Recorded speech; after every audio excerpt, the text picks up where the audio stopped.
This is a list of 30 top Nigerian news headlines, carefully selected for their diversity, uniqueness, and viral potential.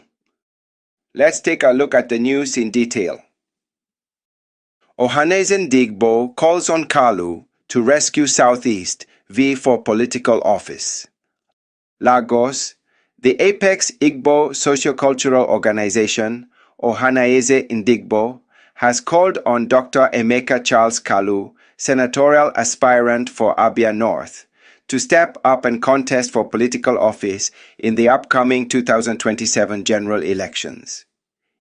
In a strongly worded statement titled 2027, Heed the Cries of Your People, the group expressed confidence in Kalu's leadership skills and commitment to qualitative representation, citing his consistent engagement on national issues and his unwavering dedication to the welfare of his people.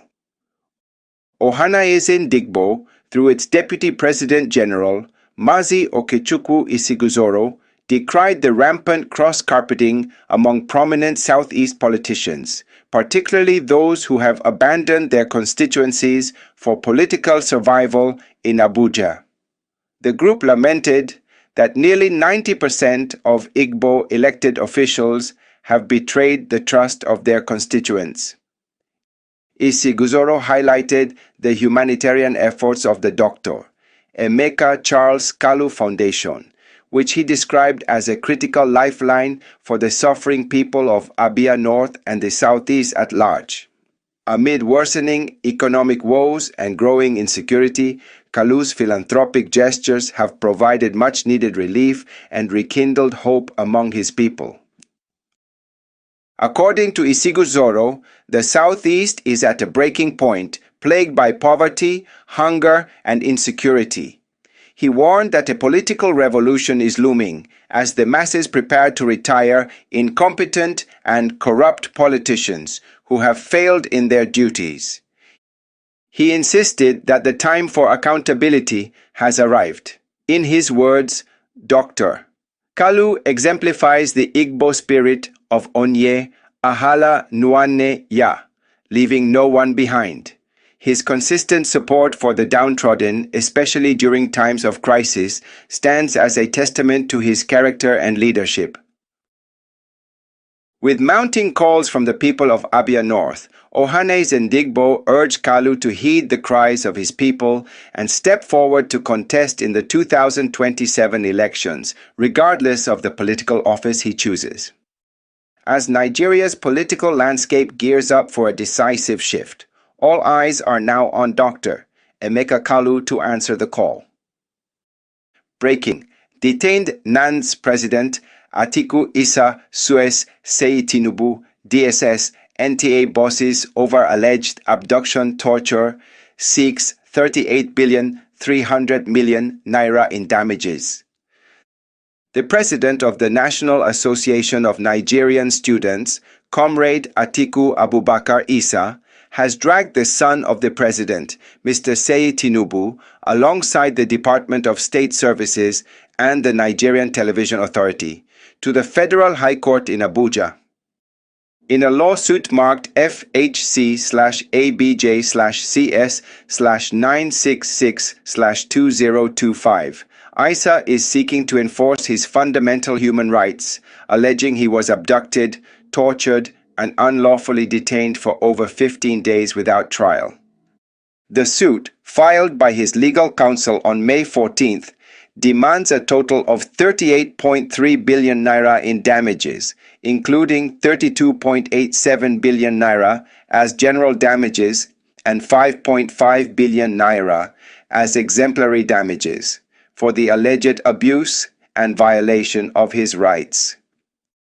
According to the court documents, Issa accuses the respondents of orchestrating his abduction, subjecting him to brutal beatings, stabbing him with a knife, and using the media to tarnish his image in a bid to silence his activism. He is also asking the court to order his immediate and unconditional release from DSS detention, as well as an injunction restraining further harassment and threats to his life. This legal battle stems from a leadership crisis within NANS, with factions allegedly backed by political forces. Isa's family has since raised alarm over his unknown whereabouts, expressing fears for his deteriorating health and safety. The court is expected to fix a date for hearing the matter soon. The impact of Representative Agbese Phillips' administration in a known federal constituency. In the ever-evolving landscape of Nigerian politics, the true measure of leadership is seen in the lives it transforms. In Inone federal constituency, Repsho Agbese Phillips' administration has emerged as a shining example of governance with impact, dedicated to meeting the real needs of the people. One of the cornerstones of his administration is infrastructure development. From the rehabilitation of dilapidated roads to the construction of new bridges and public facilities, these projects have opened up communities, enhanced trade, and boosted the local economy, giving Inone a new face of progress. Beyond roads and bridges, Representative Agbese Philip has prioritized the empowerment of youth and women. Through skills acquisition programs, microfinance support, and SME initiatives, his administration is nurturing a generation of self-reliant entrepreneurs, reducing unemployment, and fostering innovation at the grassroots.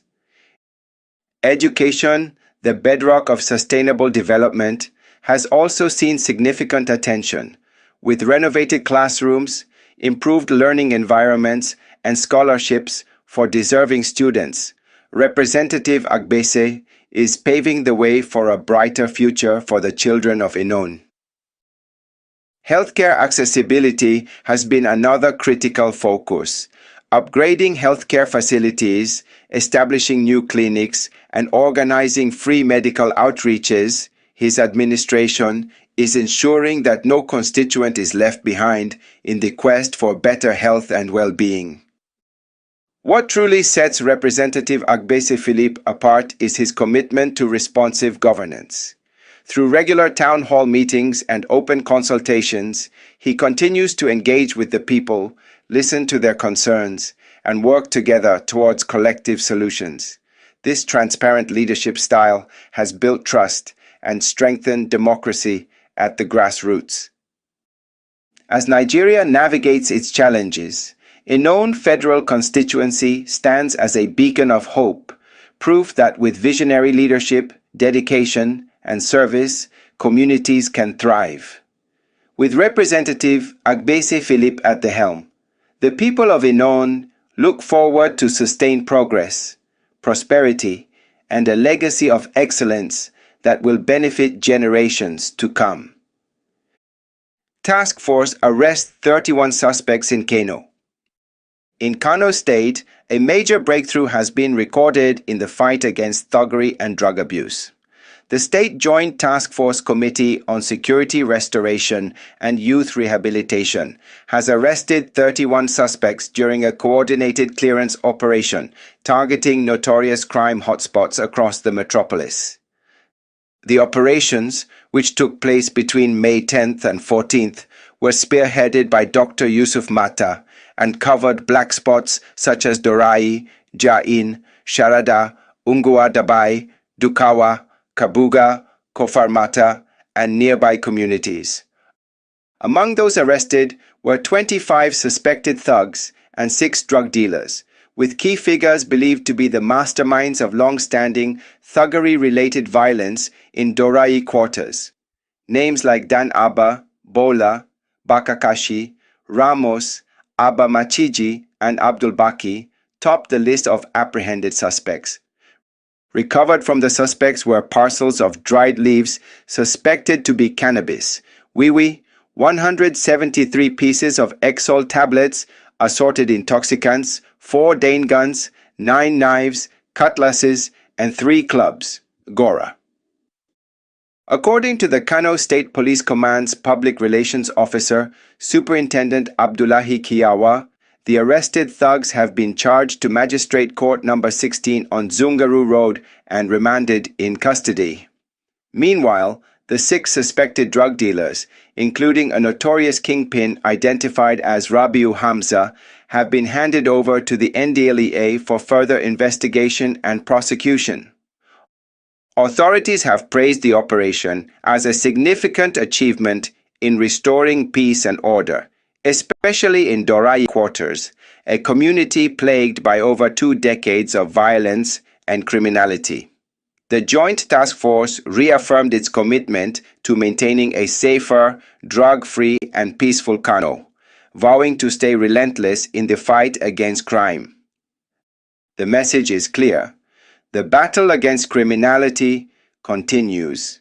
With no room, the Nigerian Air Force, NAF, has launched a major medical outreach initiative in Katsina State aimed at strengthening civil-military relations and addressing urgent healthcare needs in underserved communities. The outreach, held in Sandamu local government area, provided free medical services to over 1,500 residents, including children, the elderly, and vulnerable individuals. The outreach is part of the Nigerian Air Force's broader civil engagement strategy, designed to win the hearts and minds of the civilian populace, especially in areas plagued by insecurity. Services offered included general health consultations, eye examinations, dental care, blood pressure and blood sugar screenings, minor treatments, and the distribution of medications.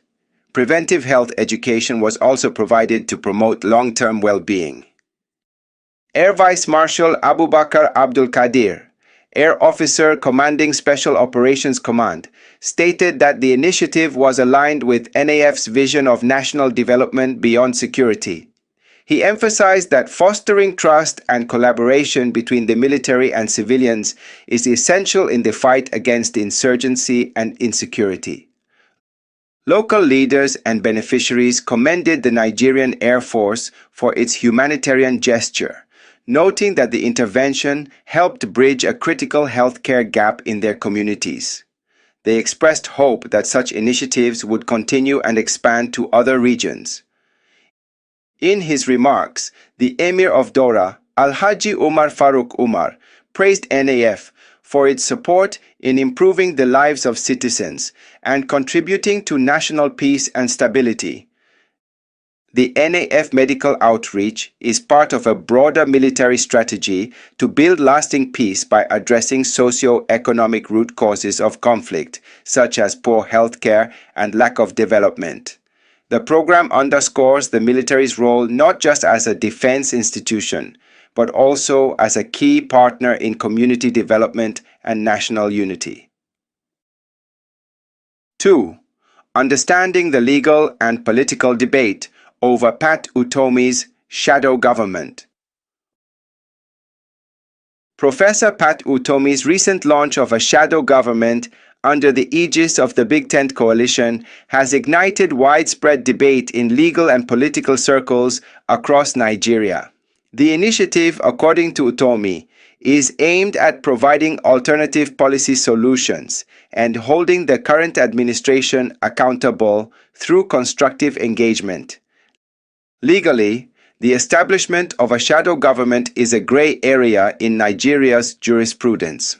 While there is no constitutional provision barring citizens from forming political think tanks or advocacy groups, critics argue that a self-proclaimed alternative government could be misconstrued as a parallel authority, possibly inviting legal consequences. Supporters, however, maintain that it is well within the rights of citizens under a democratic setup to form such groups for the purpose of public advocacy and policy monitoring. Politically, the move has divided public opinion. Proponents see it as a bold step towards promoting active citizenship and policy transparency, especially in a climate where opposition voices are often weakened. They argue that shadow governments exist in other democracies as legitimate means of policy engagement and critique. Critics, on the other hand, warn that the terminology shadow government may mislead the public and potentially undermine confidence in established democratic institutions.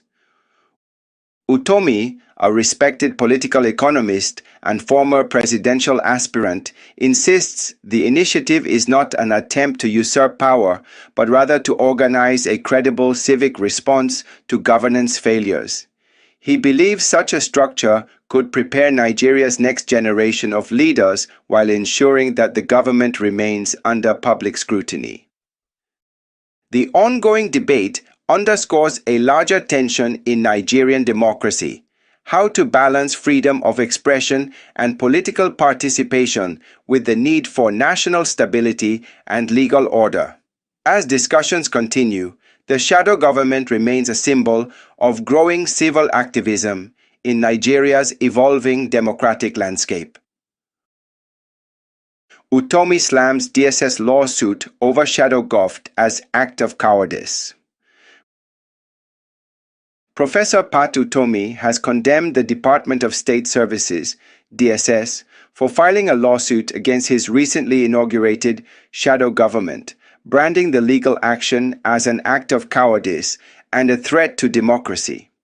The lawsuit, initiated by the DSS, alleges that Utomi's group could destabilize the nation and undermine the legitimacy of the elected government. Reacting strongly to the development, Utomi described the DSS's move as an attempt to suppress dissent and delegitimize citizen-led efforts to improve governance. In a public statement, he emphasized that the shadow government is a peaceful and intellectual effort to advocate for better policies and create a robust platform for government accountability. The lawsuit has sparked a storm of reactions from political commentators, legal experts, and civil society organizations. Many argue that the DSS's intervention is heavy-handed and risks setting a precedent that curtails freedom of expression and association. Others believe the terminology shadow government may have caused alarm within security circles, leading to a misinterpretation of its intentions. Legal analysts have noted that while national security is paramount, the Nigerian Constitution guarantees the right of citizens to form associations and engage in political dialogue. They suggest that instead of legal threats, the government should engage with such groups to foster inclusive governance. Human rights groups have thrown their weight behind Utomi, warning that the government must not stifle democratic innovation and civic engagement under the guise of national security. They view the DSS lawsuit as a worrying indicator of democratic backsliding. Utomi remains defiant, vowing to continue mobilizing Nigerians towards civic awareness and responsible governance. As the legal battle unfolds, it is poised to become a litmus test for the strength of democratic institutions and civil liberties in Nigeria's political system. Education, Foreign Affairs Ministers summoned by House of Representatives. The Nigerian House of Representatives has summoned the Minister of Education, Professor Tahir Maman, and the Minister of Foreign Affairs, Yusuf Tugar, over mounting concerns regarding the welfare of Nigerian students studying abroad. The legislative action follows growing complaints about delays in scholarship disbursements, visa complications, and inadequate consular support. During plenary, lawmakers expressed concern over the rising number of distress calls from Nigerian students, particularly those under government-sponsored programs in countries like Russia, Ukraine, and Hungary. Many students reportedly face eviction, starvation, and lack of medical care due to unpaid allowances and poor coordination between ministries. The House Committee on Tertiary Education and Services, in collaboration with the Committee on Foreign Affairs, issued the summons to demand explanations and immediate remedial actions. According to committee members, the ministries have failed to coordinate adequately, leaving students stranded and tarnishing Nigeria's image abroad. Representative Adamu Tanko, who moved the motion, highlighted the urgency of the issue, warning that continued negligence could compromise the education and safety of hundreds of Nigerian students. He stressed the importance of effective communication between the government and foreign institutions to protect the interests of citizens abroad. The lawmakers also criticized the lack of a comprehensive data system to track Nigerian students abroad and ensure proper budgetary planning. They called for a review of scholarship policies and a robust monitoring framework to prevent future occurrences. In response, the House mandated a joint investigative session with the concerned ministries to chart a way forward.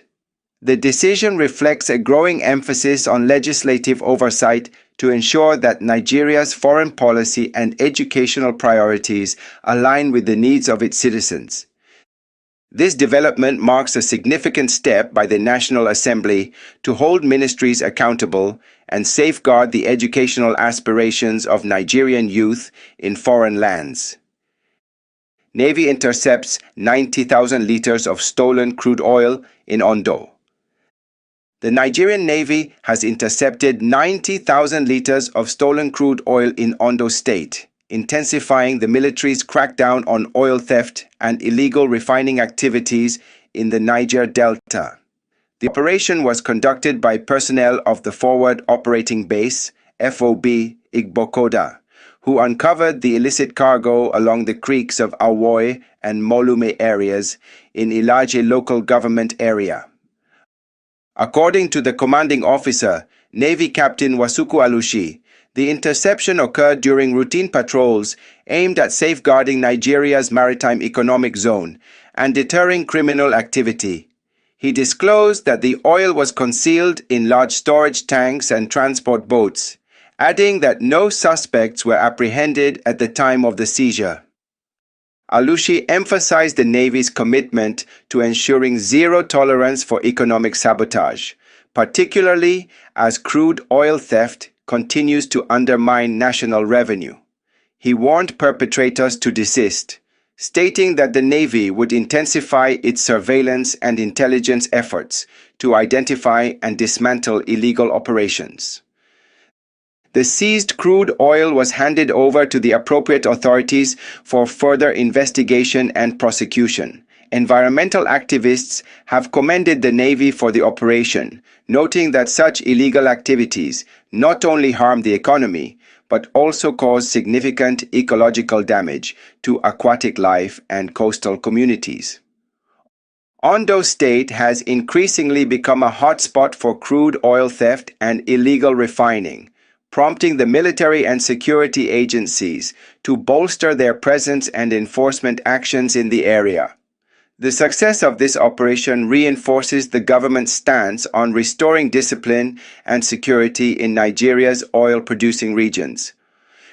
With Nigeria grappling with dwindling oil revenues and budget shortfalls, efforts such as these by the Nigerian Navy are seen as vital steps in curbing oil-related criminality and recovering national resources. TCN re-erects collapsed towers along Kainji-Birnin-Kebbi line. The Transmission Company of Nigeria, TCN, has successfully re-erected 3 high-voltage transmission towers that collapsed along the Kainji-Birnin-Kebbi 330 kV power line, restoring critical infrastructure vital for electricity transmission in Nigeria's northwest region. The towers, which fell due to vandalism and weather-related incidents, had significantly disrupted power supply to parts of Kebbi, Sokoto, and neighboring states, causing outages and hampering economic activity. According to TCN General Manager for Public Affairs, Ndidi Mba, the reconstruction was completed ahead of schedule thanks to swift mobilization of resources and technical teams.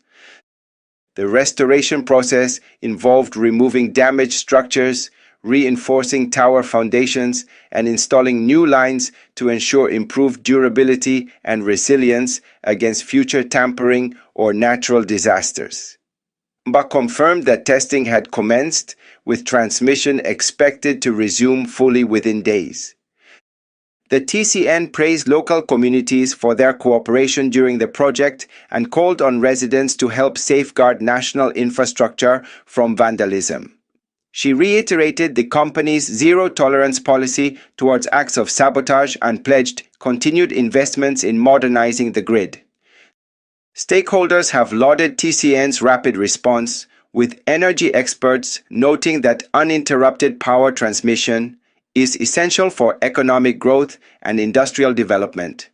They stressed the need for heightened security and surveillance systems around transmission assets, especially in remote and vulnerable areas. This incident is the latest in a string of infrastructural challenges facing Nigeria's power sector. Despite reforms and privatization, transmission remains a weak link in the electricity supply chain. However, initiatives such as this tower re-erection highlight progress and commitment toward grid reliability. The federal government is expected to allocate more resources in the upcoming budget to enhance TCN's capacity as part of a broader strategy to improve energy access and drive sustainable development across the country. Focus on equality over quantity. Minister Alausa's plea to NAS.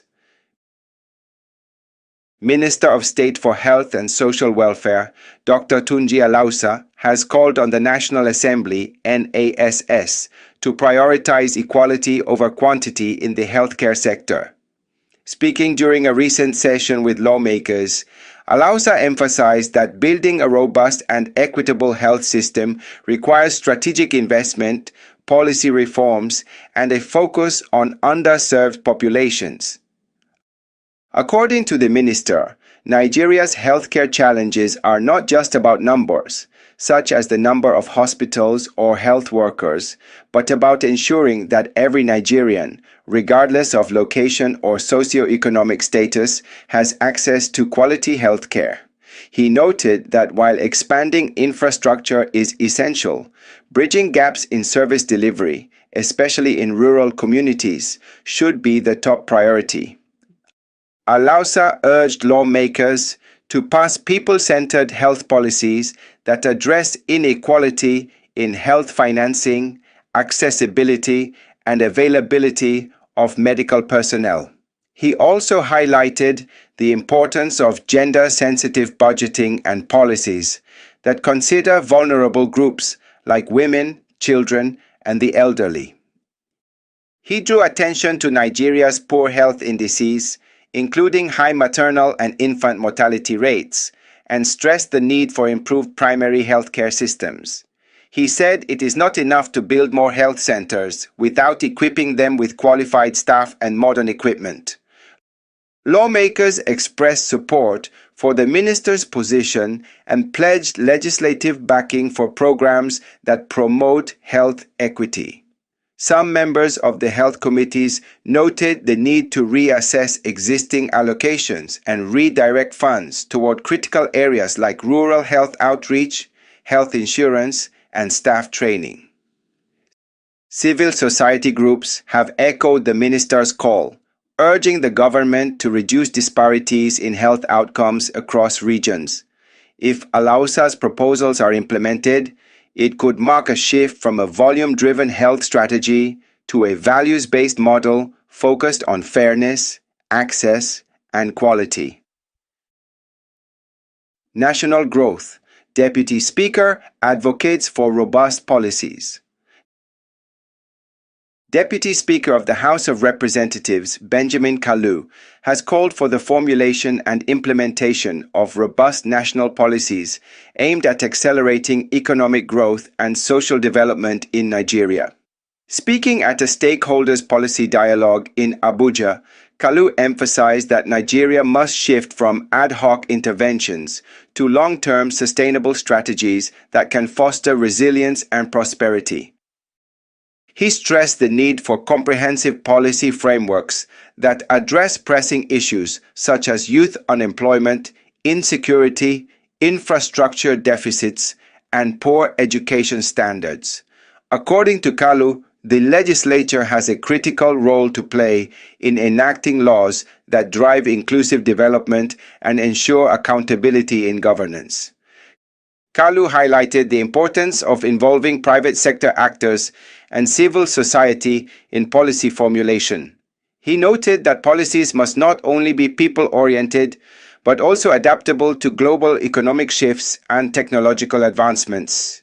He advocated for data-driven governance and better monitoring and evaluation mechanisms to assess policy impact. The Deputy Speaker also reaffirmed the commitment of the 10th Assembly to supporting President Bola Tinubu's renewed hope agenda, aligning legislative action with executive goals.